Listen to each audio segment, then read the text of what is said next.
dari narasumber kita, kami memiliki aturan yang harus dipatuhi selama webinar ini berlangsung. Silahkan disimak baik-baik ya. Yang pertama, yaitu narasumber akan diberikan waktu kurang lebih 20 menit untuk memaparkan materinya. Yang kedua, peserta webinar harus mematikan mikrofon saat narasumber memaparkan materinya. Dan yang ketiga, peserta webinar bisa menggunakan chat box untuk bertanya terkait tema webinar hari ini. Yang keempat, peserta webinar bisa menggunakan fitur raise hand untuk bertanya secara langsung kepada narasumber setelah sesi pertanyaan dibuka. Dan yang terakhir, yaitu peserta webinar harus menjaga ketertiban selama webinar ini berlangsung. Oke, biar tidak terlalu lama-lama, kita akan langsung menyerahkan kepada narasumber untuk bisa memaparkan materi yang sudah disiapkan. Kepada Kak Ahmad Zainuri dan juga Kak Alwi, waktu dan tempat dipersilahkan. Baik, terima kasih Ibu Moderator, dan juga terima kasih untuk teman-teman yang telah hadir dalam webinar kali ini. Jadi kita akan diskusi mengenai strategi Zero Waste Cities yang diinisiasi oleh Ekoton. Nah, teman-teman tahu nggak sih Zero Waste Cities itu apa?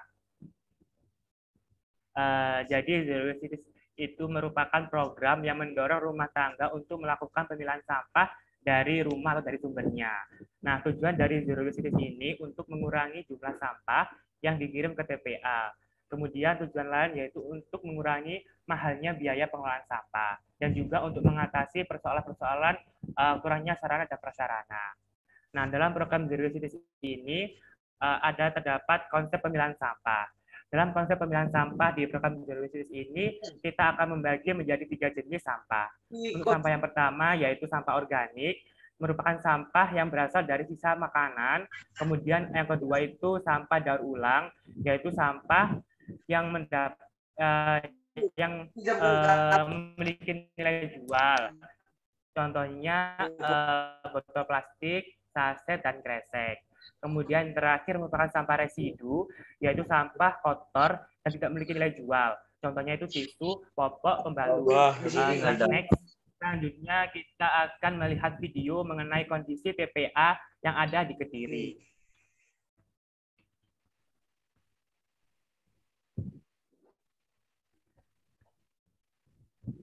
Nah, dari video ini cukup miris teman-teman, kita lihat bersama kondisi TPA di Kediri ini mengalami overload atau melebihi batas yang telah ditentukan.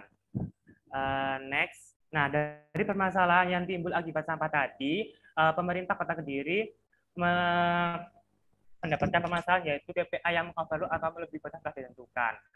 Upaya-upaya yang dilakukan pemerintah Kota Kediri ini perlu ditingkatkan kembali. Maka dari itu pentingnya program Zero Waste Cities ini untuk diterapkan di Kota Kediri. Jam berapa? Ini apa namanya di sini? Nah, jadi ini merupakan hasil survei yang telah kami lakukan mengenai persepsi masyarakat menuju program Zero Waste Cities. Jadi ternyata sampah yang paling banyak yang dihasilkan oleh masyarakat itu adalah sampah organik. Nah, dengan sampah organik sebesar 55,8% ini, apabila tidak kita lakukan pemilahan dan akan langsung kita buang menuju ke TPS, maka sampah organik ini akan tercampur dengan sampah-sampah lain dan 100% akan menjadi sampah residu. Padahal kalau kita lakukan pemilahan, kemudian dapat kita olah atau kita manfaatkan untuk menjadi pupuk kompos, sampah organik ini akan mendapatkan nilai jual. Nah, kemudian survei lain juga menunjukkan bahwa 95,6% masyarakat setuju untuk menerapkan program Zero Waste Cities ini karena dapat mengurangi penumpukan sampah yang ada di TPA. Next.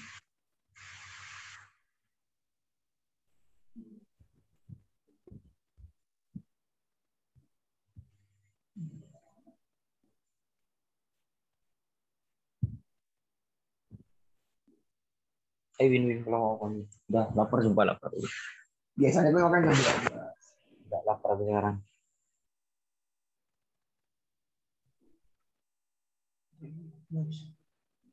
Ya, selanjutnya yaitu konsep zero waste cities ya, sesuai dengan yang telah dipaparkan oleh narasumber sebelumnya, yaitu dari Kak Ahmadnya, bahwa zero waste cities merupakan suatu program yang mendorong masyarakat untuk melakukan pemilihan sampah dari sumbernya atau dari rumah, yang dengan tujuan untuk mengurangi beberapa persoalan-persoalan yang seperti mahalnya biaya pengelolaan sampah, kemudian untuk mengurangi timbulan-timbulan sampah, dan juga untuk memperpanjang umur TPA. Maka konsep zero waste ini berawal dari penggunaan atau pemakaian barang-barang dan juga makanan yang berasal dari rumah tangga maupun industri yang menghasilkan sampah. Sebelum sampah itu kita buang menuju ke TPS, maka dilakukan pemilahan terlebih dahulu. Nah, untuk pemilahan terlebih dahulu ini dapat kita bagi menjadi 3 jenis sampah. Untuk jenis sampah yang pertama itu ada sampah organik. Nah, sampah organik ini sampah-sampah yang berasal dari dedaunan, kemudian tumbuh-tumbuhan, atau dari sisa-sisa makanan kita.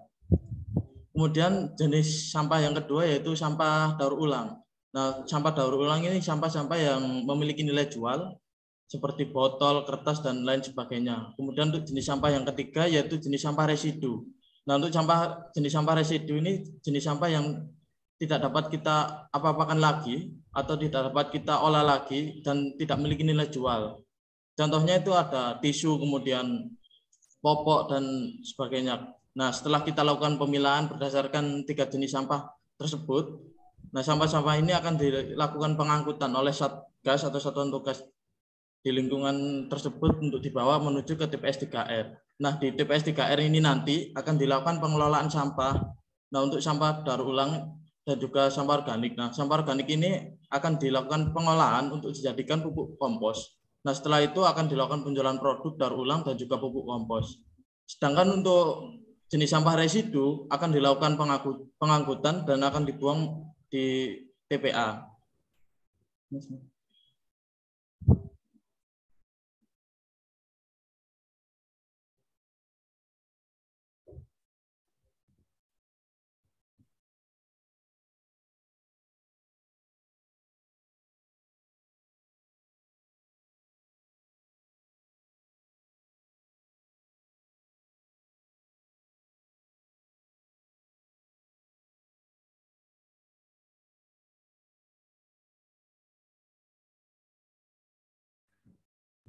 Nah, bagaimana teman-teman tahu kan apa itu zero waste cities, terus bagaimana konsep zero waste sendiri. Nah, pada tahun 2019, Ekoton menerapkan program zero waste cities ini ke Desa Ringinanom. Nah, hasilnya dari penerapan program zero waste cities ini, Ekoton berhasil menggait 500 rumah tangga untuk bergabung di program zero waste cities ini. Kemudian dalam penerapan program zero waste ini, Ekoton berhasil mengurangi sampah yang akan angkut ke TPA ini sebesar 10%. Nah, dari tantangan dari kegiatan program zero waste ini ada beberapa tantangan. Yang pertama itu adalah kepedulian masyarakat masih kurang. Jadi masyarakat Desa Ringinanom sendiri ini masih enggan untuk memilah sampah jika tidak diawasi oleh Ekoton sebagai penggerak program zero waste ini. Kemudian tantangan yang kedua yaitu pemerintah desa belum mau membuat kebijakan pemilahan sampah. Kebijakan sendiri ini merupakan poin penting dalam penerapan program zero waste cities, dikarenakan dengan adanya kebijakan ini kita dapat mengikat masyarakat untuk dapat memilah sampah dari rumah. Next.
Nah, jadi selain diterapkan di Indonesia sendiri, Eurocities ini sudah diterapkan di berbagai negara ya di luar negeri. Sebagai contoh di sini itu ada di Vietnam, kemudian ada di Malaysia dan juga di Filipina. Nah, untuk di Malaysia sendiri, dengan mereka telah menerapkan Eurocities ini dan mereka telah berhasil mengurangi sampah sebesar 89%. Nah, sedangkan untuk di Filipina sendiri, dengan menerapkan program Eurocities ini, sampah yang mereka hasilkan itu berkurang sebesar 80%. Dan juga mereka bisa menghemat biaya pengelolaan sampah sebesar $677 atau sekitar Rp9.750.000 per tahunnya. Nah, dengan hasil atau keberhasilan yang terlihat di berbagai negara ini, maka Eurocities ini dapat kita terapkan di negara kita untuk mengatasi persoalan-persoalan sampah yang saat ini masih belum terselesaikan. Seperti itu. Next. Nah, melihat keberhasilan program Eurocities ini yang dalam penanganan sampah baik di Indonesia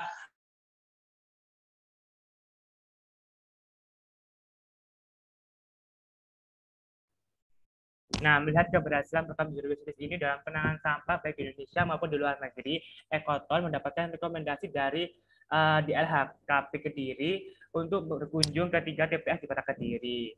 Nah, mengapa kok harus di Kota Kediri? Karena Kota Kediri sendiri merupakan daerah aliran Sungai Brantas. Kemudian, seperti yang telah saya jelaskan di awal tadi, permasalahan di Kota Kediri ini ada TPA yang overload atau melebihi batas yang telah ditentukan. Kemudian Kota Kediri sendiri merupakan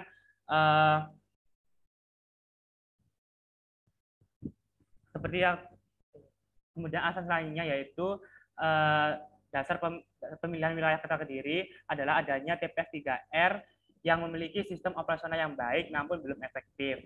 Selanjutnya di Kota Kediri, di LHKP Kota Kediri ini tertarik dalam menerapkan program Eurocities. Nah, dari kunjungan ke 3 TPS di Kota Kediri telah ditetapkan rekomendasinya yaitu TPS Banjaran, TPS Bonjoroto, dan TPS 3R Tempurjo. Nah, untuk TPS Banjaran sendiri, TPS ini dikelola oleh di LHKP Kota Kediri. Nah, di dalam TPS Banjaran ini terdapat usaha daur ulang kompos yang nantinya kompos tersebut digunakan untuk memupuk tanaman kota di Kota Kediri dan juga stadion di Kota Kediri. Kemudian di TPS Mojoroto, nah di TPS Mojoroto ini tidak ada pemilihan sampah, namun pengelola TPS Mojoroto ini melakukan pemilihan sampah menjadi 2 bagian saja. Yang sampah pertama yaitu sampah daur ulang, yaitu sampah yang memiliki nilai jual. Kemudian sampah yang kedua ini sampah organik dan sampah residunya dijadikan satu, kemudian langsung diangkut ke TPA.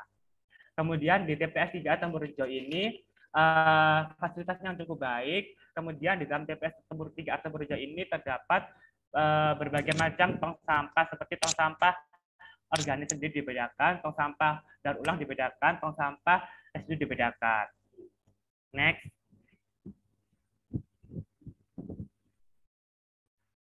Nah, setelah melakukan kunjungan ke 3 TPS di Kota Kediri tadi, pihak Ekoton dan juga di LHKP melakukan musyawarah, akhirnya ditetapkan TPS 3R Tempurjo sebagai tempat penerapan program Eurocities. Nah, alasannya karena TPS Tempurjo ini memiliki karakteristik yang sama dengan karakteristik TPS di Desa Wringinanom. Kemudian fasilitas yang ada di TPS 3 Tempurjo ini cukup memiliki potensial yang baik sehingga perlu adanya pendampingan yang lebih dari pihak Ekoton. Baik, selanjutnya yaitu tahapan Eurocities yang diinisiasi oleh Ekoton di Kota Kediri.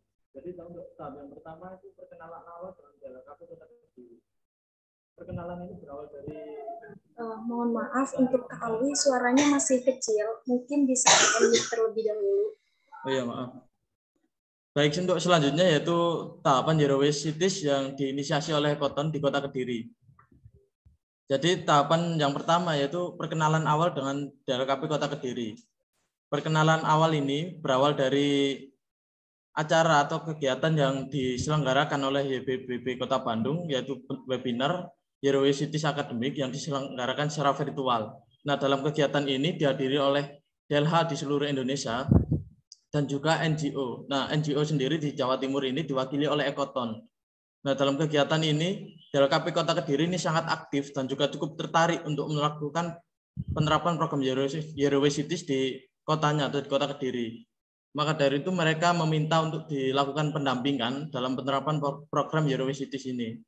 Karena Kota Kediri ini berada di wilayah Jawa Timur, maka pendampingan ini dilimpahkan ke Ekoton karena wilayahnya yang berdekatan, dan juga Kota Kediri ini merupakan salah satu wilayah yang menjadi daerah aliran Sungai Brantas. Nah, dari sinilah interaksi antara Ekoton dan juga DLKP Kota Kediri ini terjalin. Kemudian untuk tahap yang kedua, setelah adanya interaksi dan juga komunikasi antara Ekoton dan juga DLKP Kota Kediri, tim Ekoton melakukan kunjungan pertama ke DLKP Kota Kediri untuk berdiskusi mengenai sistem pengelolaan sampah yang ada di Kota Kediri. Nah, dalam kesempatan ini juga Ekoton memaparkan bagaimana untuk penerapan program Zero Waste Cities. Dan di kesempatan yang sama juga, DLKP Kota Kediri ini memaparkan bagaimana pengelolaan sampah yang ada di Kota Kediri dan juga upaya-upaya yang telah mereka lakukan dalam penanganan sampah, seperti berkolaborasi dengan bank sampah, kemudian membuat lubang-lubang biopori di tiap TPS 3R. Nah, di TPS 3R sendiri di Kota Kediri saat ini ada 7 TPS 3R yang sedang berjalan, dan DLKP Kota Kediri juga mempunyai target untuk setiap tahunnya itu mendirikan 1 TPS 3R. Nah, setelah melakukan diskusi mengenai pengelolaan sampah yang ada di Kota Kediri dan juga bagaimana penerapan program Zero Waste Cities ini di Kota Kediri, DLKP merekomendasikan 3 tempat yang akan dilakukan Zero Waste Cities di Kota Kediri, yaitu di Kelurahan Banjaran, yang kedua ada di Kelurahan Mojoroto, dan yang ketiga ada di Kelurahan Tempurjo.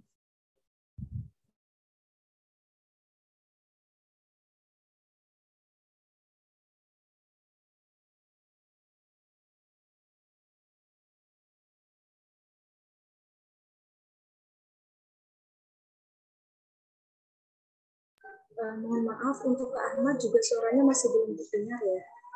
Baik, saya ulangi lagi, mohon maaf.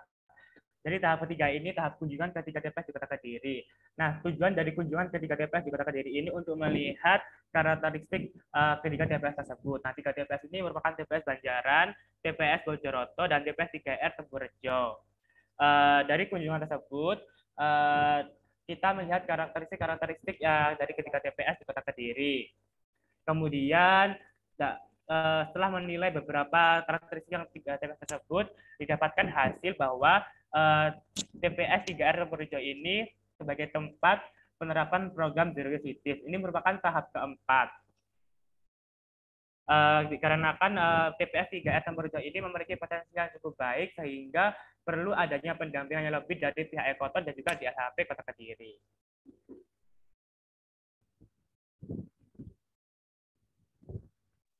Nah, dari beberapa tahapan tersebut, kenapa sih kok kita selalu mendorong DLKP untuk menerapkan dalam penerapan program Zero Waste Cities ini? Karena Kediri merupakan sistem pemerintahan kota, dan juga dalam pemerintahan kota ya di tingkat bawah itu adalah kelurahan, di mana kelurahan menurut Novianto merupakan perwujudan dari dekonsentrasi pemerintah daerah sebagai instansi vertikal di bawahnya. Jadi kelurahan itu hanya memiliki wewenang untuk mengawasi saja. Berbeda dengan di pemerintahan desa, di mana kepala desa memiliki otoritas tersendiri pada wilayah yang dipimpinnya, dan juga memiliki wewenang untuk mengatur dan mengawasi. Jadi kita dalam menerapkan program Zero Waste ini perlu memiliki aturan yang dapat mengikat masyarakat untuk melakukan pemilihan dari rumah atau dari sumbernya. Maka dari itu kita memerlukan DLKP, atau DLKP ini memiliki posisi yang cukup kuat dan juga memiliki potensi untuk membuat peraturan yang dapat mengikat masyarakat untuk melakukan pemilihan sampah dari rumah atau dari sumbernya. Nah, dengan alasan itulah mengapa pihak DLKP ini sangat penting dan menjadi elemen yang sangat penting dalam penerapan program Zero Waste Cities ini, khususnya di Kota Kediri ya, karena sistem pemerintahannya yang sistem pemerintahan kota. Seperti itu. Nah, itu saja yang dapat kita sampaikan. Selanjutnya kita serahkan kembali ke moderator. Terima kasih.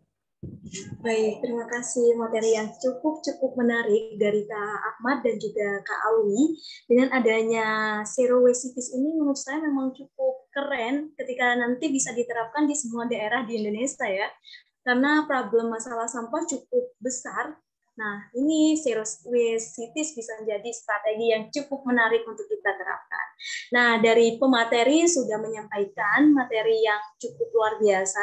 Mungkin dari teman-teman dan rekan-rekan sekalian yang ada di Zoom meeting mau menanyakan tuh terkait gimana sih penerapan yang baik di lingkungan saya seperti itu, atau ada pertanyaan lain mengenai zero waste cities ini, saya persilahkan. Untuk teman-teman bisa langsung raise hand ataupun menulis di kolom komentar ya. Silahkan.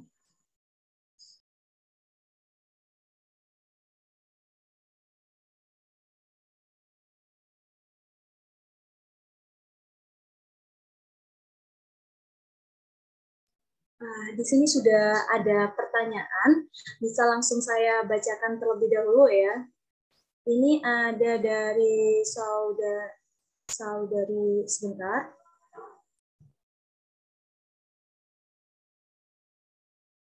Ada saudari Rofiah yang menanyakan apa sih dampak ke depannya jika kita tidak menerapkan program Zero Waste Cities ini. Bisa langsung ditanggapi dulu ya, baik dari Kak Ahmad ataupun Kak Aulinya. Silahkan. Baik, terima kasih untuk pernyataan dari Rofiah. Jadi pertanyaan adalah apa dampak ke depannya jika kita tidak menerapkan program Zero Waste ini. Jadi seperti yang saya jelaskan tadi, dampak dari latar belakang dari penerapan program Zero Waste ini adalah TPA yang mengalami overload. Jadi apabila kita tidak menerapkan program Zero Waste ini, nantinya dampaknya itu seperti pengolahan sampah yang tidak tertata dengan rapi, kemudian TPA yang melampaui batas yang telah ditentukan, seperti itu. Mungkin bisa ditambahkan oleh Kak Alwinya.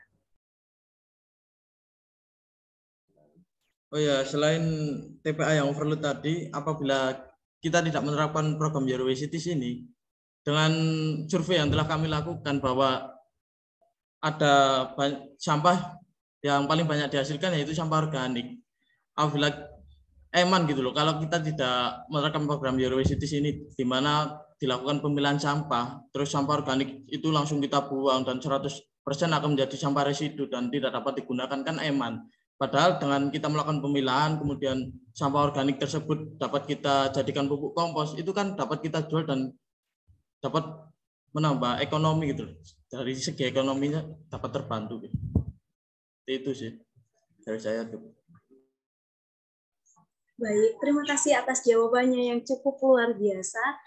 Lanjut, di sini ada pertanyaan juga dari saya sebelumnya saya tanyakan ke saudari Rofiah, apakah sudah cukup atau ada tanggapan? Sudah cukup, terima kasih.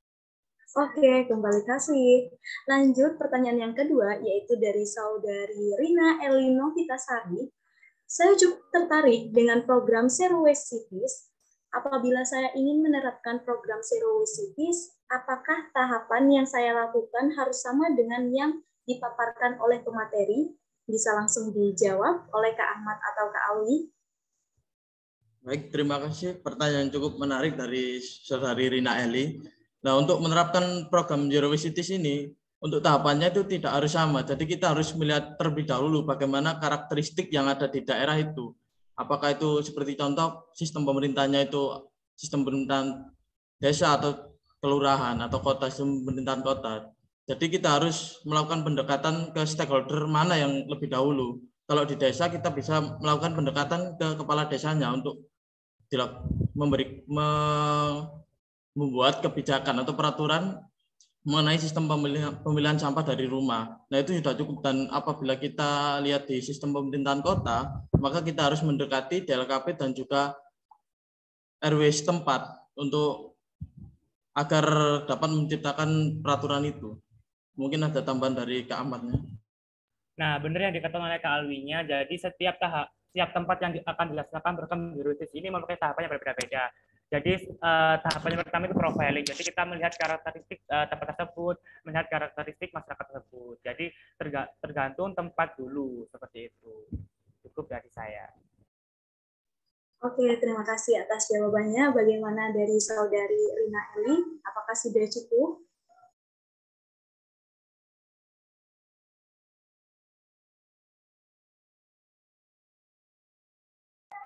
Baik, terima kasih. Lanjut pertanyaan yang ketiga, yaitu dari saudari Farah Rizky, menanyakan kendala apa saja sih yang dialami dalam penerapan program Zero Waste Cities di TPS 3R Tampurjo ini? Bisa langsung dijawab. Baik, terima kasih pertanyaan dari Farah Rizky. Jadi kendala yang kami alami dalam penerapan program Zero Waste di TPS 3R Tampurjo ini mengenai waktu. Dikarenakan kita keterbatasan waktu, kita hanya 4 bulan magang di BKM di Ekotan ini, jadi kita tidak dapat meneliti lebih panjang lagi tahapan-tahapan selanjutnya. Namun kita dapat meneliti tahapan-tahapan selanjutnya itu di luar program magang seperti itu. Jadi dapat diteruskan di program misalnya skripsi ataupun sebagainya seperti itu. Oke, terima kasih atas jawabannya. Jadi seperti itu, Farah, bagaimana nih? Udah cukup atau ada tanggapan? Oke, terima kasih. Nah, untuk selanjutnya itu ada dari saudari Nana. Nah, di sini menanyakan, apa sih tujuan dari Ekoton ini menerapkan program Zero Waste Cities di wilayah Kota Kediri? Apakah ada tujuan lain atau bagaimana? Bisa langsung dijawab. Nah, jadi tujuan Ekoton dalam menerapkan program Zero Waste Cities di wilayah Kota Kediri ini yaitu untuk membuat model atau membuat percontohan apabila di program Zero Waste Cities di Kota Kediri ini akan berhasil, maka akan diterapkan di wilayah-wilayah lain agar Zero Waste Cities ini akan meluas gitu, akan ekspansi ke daerah-daerah lain seperti itu.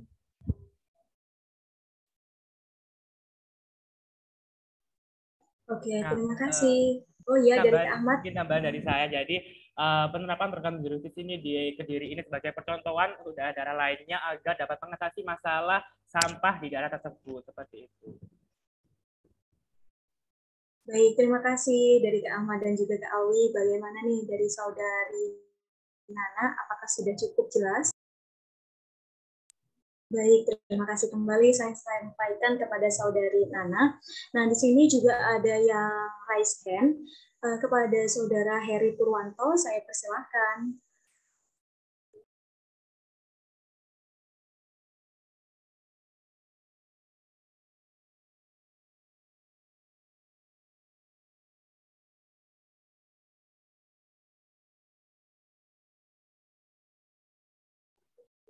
Halo, kepada saudara Heri Purwanto, silahkan. Baik, terima kasih.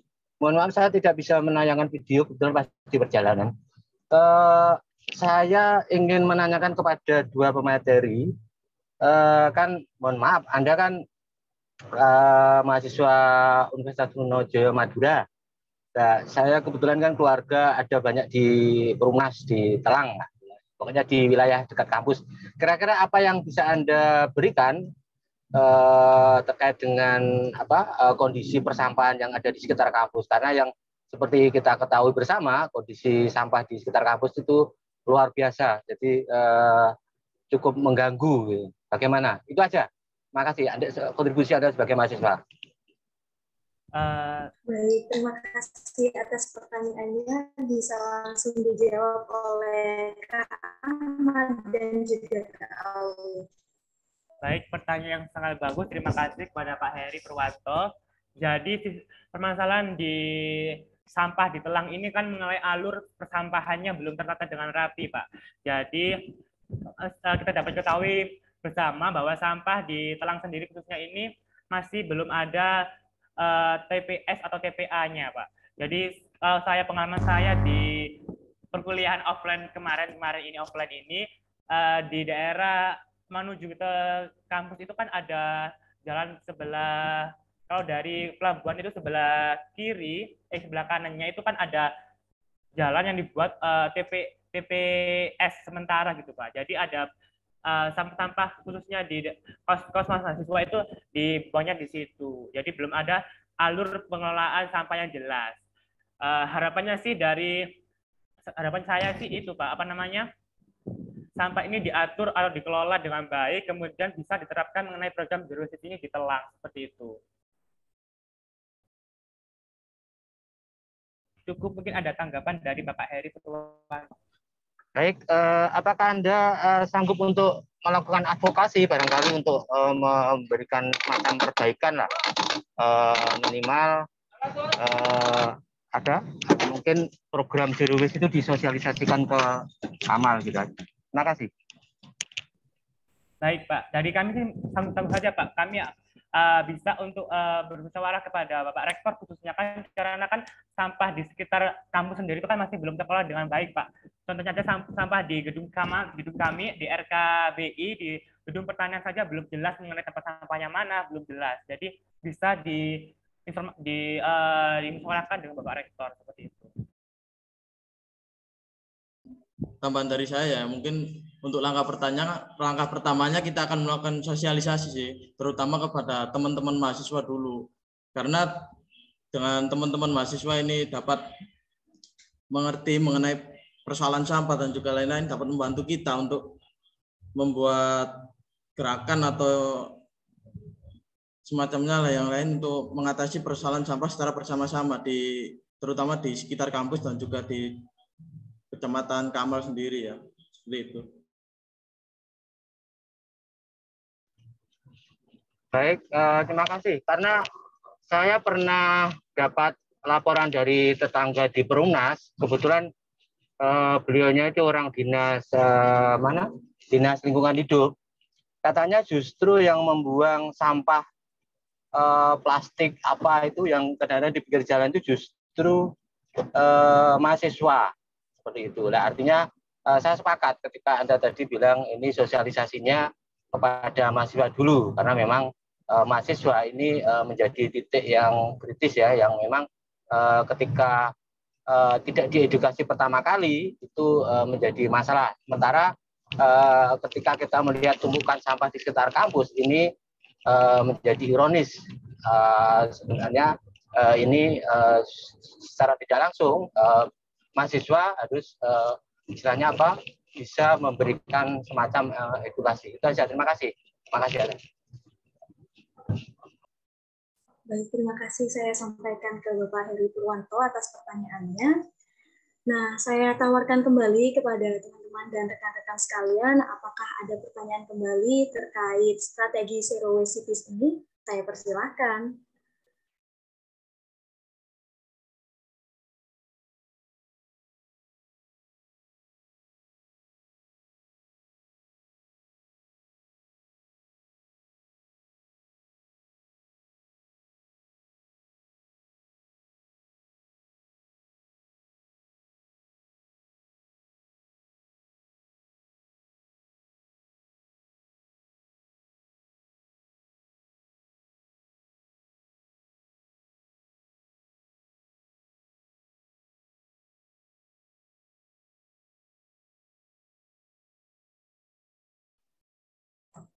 Sambil nunggu pertanyaan dari rekan-rekan sekalian, boleh nggak sih untuk Kak Ahmad dan juga Kak Alwi menceritakan gimana sih pengalamannya magang di Ekoton, dukanya gimana, senangnya gimana, mungkin bisa sembari diceritakan, menunggu teman-teman yang lainnya untuk mempersiapkan pertanyaannya.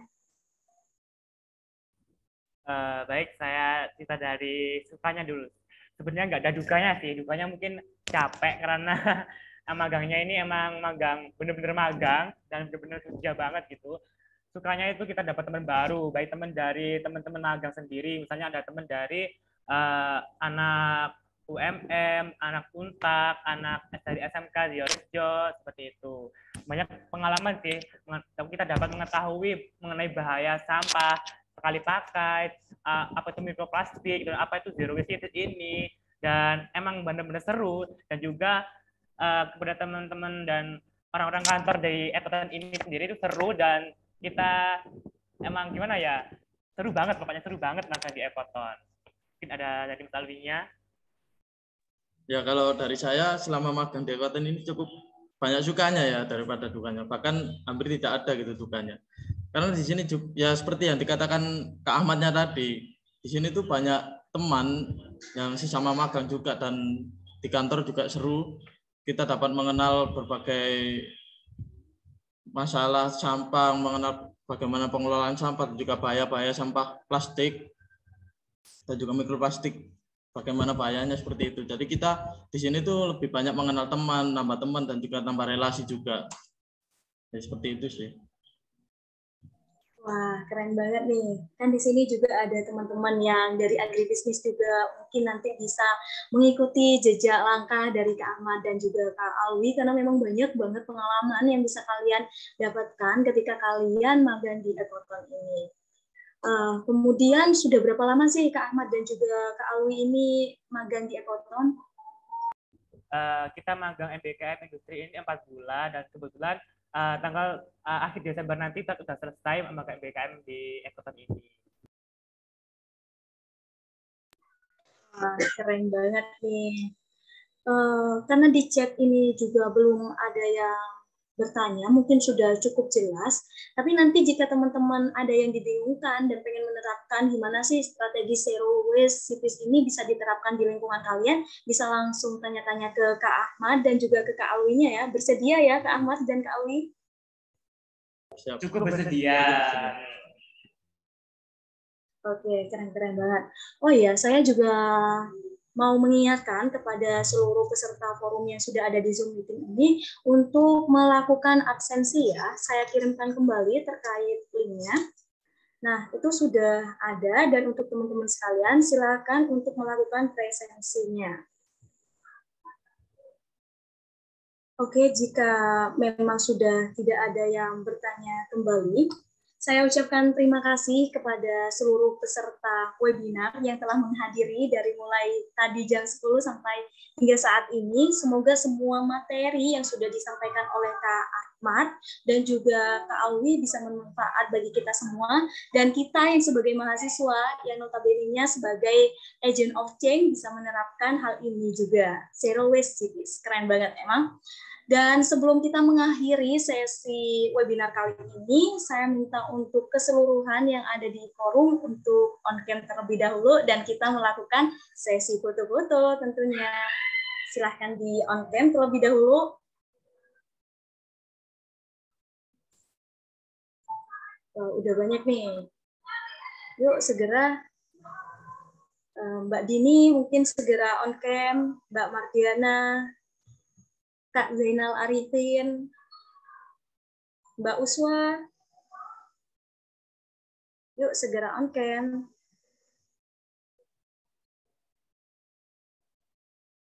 Mbak Alia bisa segera on cam ya. Kita sesi foto-foto di sini.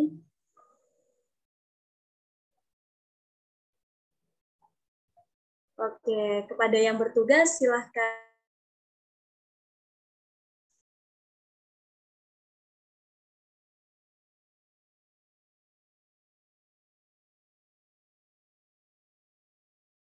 Satu kali lagi bisa bergaya ya.